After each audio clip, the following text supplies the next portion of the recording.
Hey there, and welcome to the first episode of the series From Oracle Cloud to Multi-Cloud Mastery. My name is Arun Yadav, and I'm an Oracle ace, and I'm excited to kick off this in-depth series created specifically for Oracle Cloud infrastructure practitioners and architects who are ready to expand their cloud fluency and build expertise across Azure, AWS, and Google platform.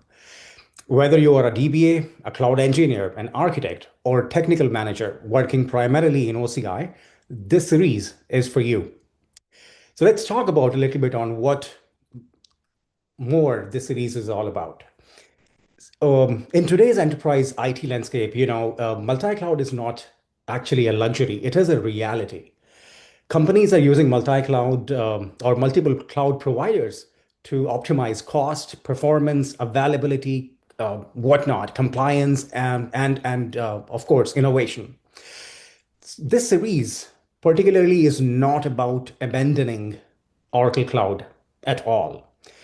It is about expanding your existing OCI skill set so you can integrate and interoperate with other cloud providers in a smart and secure and a strategic way.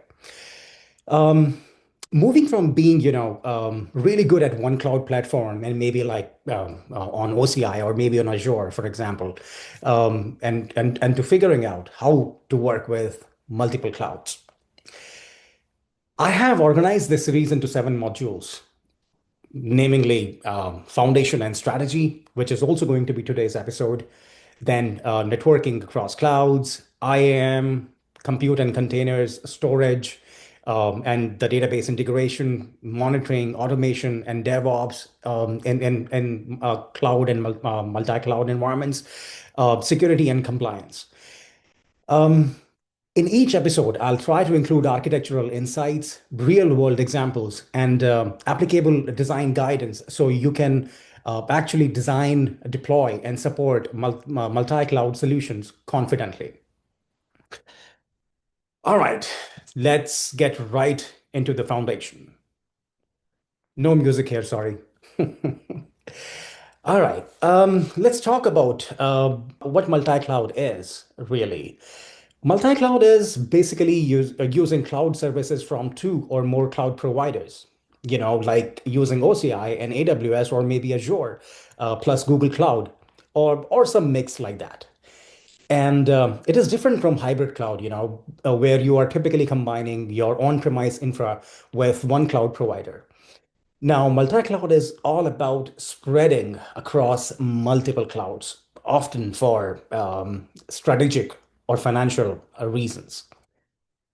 Okay, so now let's talk about why do companies even go down this road? There are several reasons, and one big reason is to avoid vendor lock-in. Not being totally logged into one provider's way of doing things. For example, their pricing and their feature roadmap. And that flexibility is also tied into the optimizing costs and performance. The idea is to pick the best service for a specific job, no matter which cloud actually offers it. So, like if one cloud has a database that's just perfect for what your needs, and but another one has some amazing AI or analytical tool, you can actually combine both of them. Another real key driver is regulatory compliance and data sovereignty. Lots of rules now about where data has to physically reside and or needing specific certified services that will might only be available or compliant in certain places or certain regions or certain clouds. And then the resilience, like disaster recovery across clouds, setting up maybe your main system in one cloud, for example, OCI, and then having your disaster recovery site in a completely different cloud like AWS, for example, that gives you this extra layer of separation. Excuse me. Now, even though OCI, AWS, Azure, and GCP offer similar categories of services, the way they are designed, built, secured, and monitored are different. if you notice, I'm only taking examples of these four cloud providers. There are many more, but for the sake of this series, these are the four cloud providers that we are going to concentrate on. Now let's take an example on the comparison. So OCI's autonomous database, for example, is unmatched in automation and optimization for Oracle workloads, but AWS's Lambda is a good example for serverless event-driven compute. Azure's Active Directory and developer tools are widely used in identity and access management. GCP's BigQuery is a leader in serverless analytics and real-time queries at scale. Understanding how these services map or differ and complement each other is the key to designing integrated multi-cloud systems. And in today's date, how can we forget about mentioning something else or something more about Gen AI? From the top of my mind, Oracle has a fully managed Gen AI offering that includes features like chat or re-rank, embedding, and agentic AI. Microsoft, on the other hand, offers Azure OpenAI, Copilot, and different models for individual use cases. Google offers Vertex AI, Gemini, etc. Um, AWS offers Bedrock, Amazon Q, SageMaker, amongst additional offerings. In this slide, I have a couple of links that you can check out to compare the available cloud services by these four major cloud service providers and how they are actually different or similar to each other. All right, now let's move on to some common use cases for multi-cloud. Um, Taking some real world scenarios in our mind, besides the OCI or AWS DR scenario that I just mentioned, another way is, or another one is going to be analytics integration. So maybe you are running your main applications or databases, for example, in OCI, but you replicate that data to integrate it somehow with a really powerful analytics platform somewhere else, like say Google Cloud's BigQuery, just to get deeper insight, right? Mixing and matching specific strengths per se. Then there are hybrid setups. Maybe you got a legacy app still running on-prem or perhaps an OCI, but then new microservices or maybe some SaaS integrations are built out on a different cloud. And those regulatory splits we talked about in the previous slide, sometimes that forces parts of your infrastructure or data onto different clouds. And sometimes it is just driven by things like mergers or acquisitions or needing to connect with partners who are already standardized on a different cloud platform.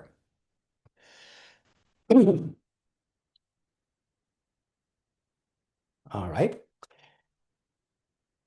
We talked about the use cases. Let's take a look at the challenges as well. Multi-cloud, like anything else, in my personal opinion, in this world, has its own challenges. For example, um, network complexity like VCNs, VPCs, or VNets with inconsistent routing behavior. And managing users, groups, roles, permissions consistently when each cloud has its own way of doing identity and access management. Another major challenge is the skill gap. One might be trained to operate in one cloud efficiently, but may not be so familiar with another cloud. How you manage costs in one cloud could be different in another cloud. For example, how you manage your costs in OCI is not how you do it in Azure. Your DevOps or monitoring tools may work well in one cloud, but need adaptation for others. That's why architects like you and I and practitioners with multi-cloud experience are in demand. Which brings us to why you matter. How does your deep expertise in one cloud, like OCI, for example, actually help you in this multi-cloud world? And how does making this shift is beneficial? If you have deep expertise in one cloud, for example, OCI, you bring fundamental workload knowledge to the table. You get databases, you get applications, infrastructure concepts, platform services, SaaS services. You understand already how cloud computing works at its core. The principles of scaling, resilience, security, etc. You're not actually starting from scratch. Gone are those days. It is all about building upon what you already have and then have the ability to design, deploy, and manage workloads that span across multiple clouds. This is what is going to set you apart. All right, so we discussed what multi-cloud is, its benefits, and challenges. This is all as far as this first episode is concerned.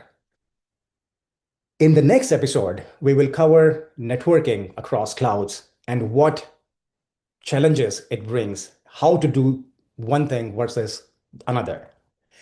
Until then, stay curious, stay cloud smart, and thank you for watching this exploration into the foundations of multi-cloud with me. Have a wonderful day ahead.